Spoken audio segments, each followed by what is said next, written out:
Hello বন্ধুরা, আমি সুপর্ণা। আমার নতুন একটি ব্লগে তোমাদের অনেক অনেক স্বাগতম। আশা করি তোমরা খুব খুব ভালো আছো, সুস্থ আছো। আমরাও ভালো আছি। তো এখন দেখো চলে এসেছি আমার ঘরটাকে গোছাতে। তো দুদিন ধরে ঘরটাকে ঠিক মতো গোছাতে পারছি না। আর এখন যেহেতু শীতকাল, তো বেড কভার, তারপর কম্বল, সমস্ত কিছুই বিছানার উপরে ছড়িয়ে ছিটিয়ে থাকে। তার উপরে আবার আমার এই জামা কাপড়, যেগুলো আমি শুকনো জামা কাপড় রোদে মেলা থাকে, তো এগুলো নিয়ে এসে আমি বিছানার ওপরেই ফেলে দিই। আমাদের মেয়েদের এই একটাই স্বভাব, যতই জায়গা থাক না কেন এই বিছানার ওপরে জামা কাপড় রাখতে একটুও ভুলি না। তো এসেই সোজা বিছানার ওপরেই জিনিসপত্রগুলো রেখে দিই। তো আমিও তেমন রেখে দিয়েছিলাম। তো এখন চলে এসেছি শাড়িগুলো ভাঁজ করে নিতে। শাড়ি, আমার মেয়ের জামা, তো অনেক কিছুই ধুয়েছিলাম, তো এগুলোকে এখন ভাঁজ করে নেব ভালো করে।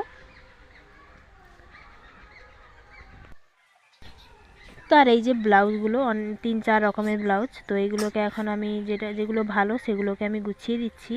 আর যেগুলো পরা সেগুলো আমি আলনার ওপরেই রেখে দেবো। কেননা যেহেতু ঘরের ভেতরে জিনিসপত্রগুলো এলোমেলো থাকলে দেখতেও বাজে লাগে, খারাপ লাগে। আর আমি শর্ট ভিডিওর জন্য ওই ব্লাউজগুলো বার করেছিলাম, কিন্তু গোছানো হয়নি। আর এই যে আমার মেয়ের জামাগুলো ভেবেছিলাম অন্য জায়গায় থাক করে রাখবো, কিন্তু ভাবলাম না, আলনার ওপরেই সুন্দর করে সাজিয়ে রেখে দিই। আর এই তো ছোট্ট ঘর, তো এটাকেই সুন্দর করে সবসময় গুছিয়ে রাখতে হয়। তো দেখো মেয়ের নতুন জামা যেটাকে বার করেছিলাম, তো সেটাই এখন ঢুকিয়ে দিলাম আলমারিতে। আর আমার ব্লাউজ তো ওগুলো, আর এই যে আমার মেয়ের জামাগুলো এক এক করে আমি আলনার মধ্যে সাজিয়ে রেখে দিচ্ছি। তো এই জিনিস গোছাতে কতই না সময় লাগে বলো, খুবই সময় লাগে, কিন্তু এলোমেলো করতে একটুও সময় লাগে না, কিন্তু গোছাতে মানে কত সময় পার হয়ে যায়। তো কার কাছে কি জানি না, তোমরা হয়তো বলবে যে এই ঘরটার মধ্যে কি আছে, কিছুই তো নেই।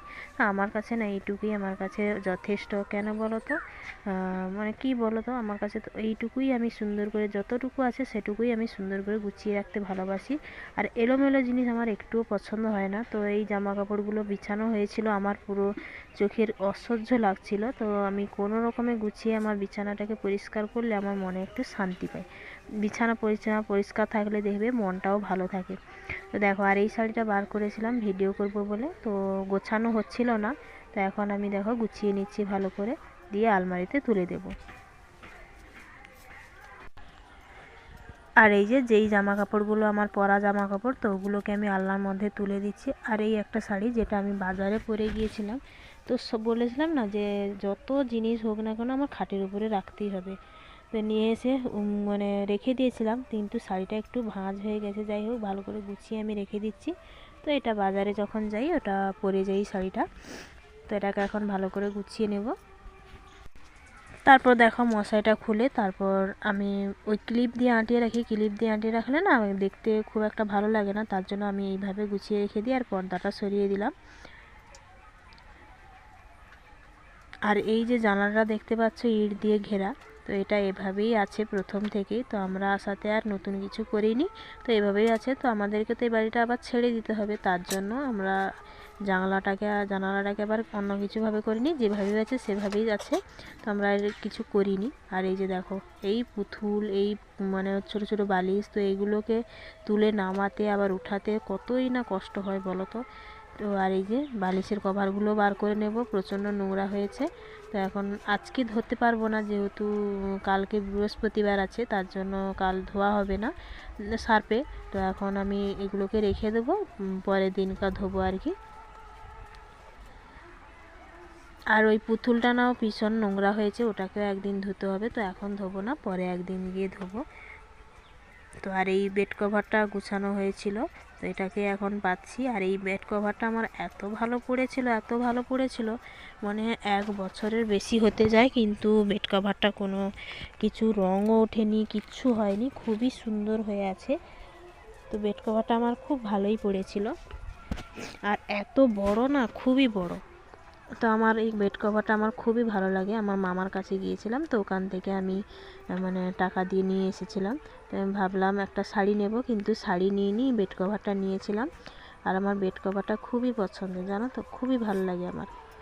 তো এটাকে এখন আমি বিছিয়ে দিলাম।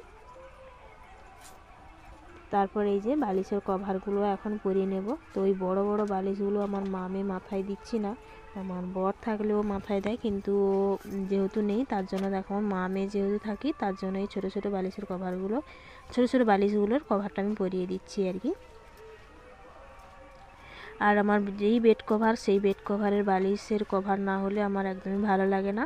খুবই ভালো লাগে যেই বেড কভার সেই বেড কভারের বালিশের কভার থাকলে খুবই ভালো লাগে, দেখতে খুবই ভালো লাগে। তো এই যে দুটো বালিশের কভার পরানো হয়ে গেল, তো একটুখানি গুছিয়ে রেখে দিলাম। আর এই যে ছোটো ছোটো বালিশগুলো, তো এগুলোকে এখন, এগুলো আমি নিজের হাতে বানিয়েছি জানো তো। ওই দুটো ছোটো ছোটো পুতুল আমার মেয়ের পড়েছিল, ওগুলোর থেকে তুলো বার করে আমি মানে কাপড় দিয়ে বানিয়েছি। কেমন হয়েছে অবশ্যই জানিও তো বালিশগুলো।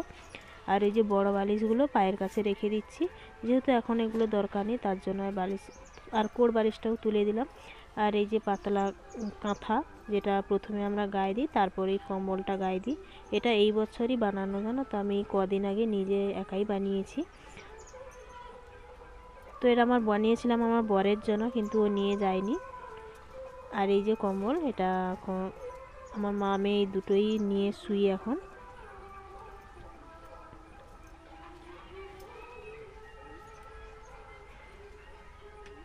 তার আমি কি বলতো, আমার ঘরটা যেন পরিষ্কার পরিচ্ছন্ন থাকে, খুবই ভালো থাকে। আর এই যে অগোছালো হয়েছিল, গুছিয়ে নিতে কতই না সুন্দর লাগছে বলো।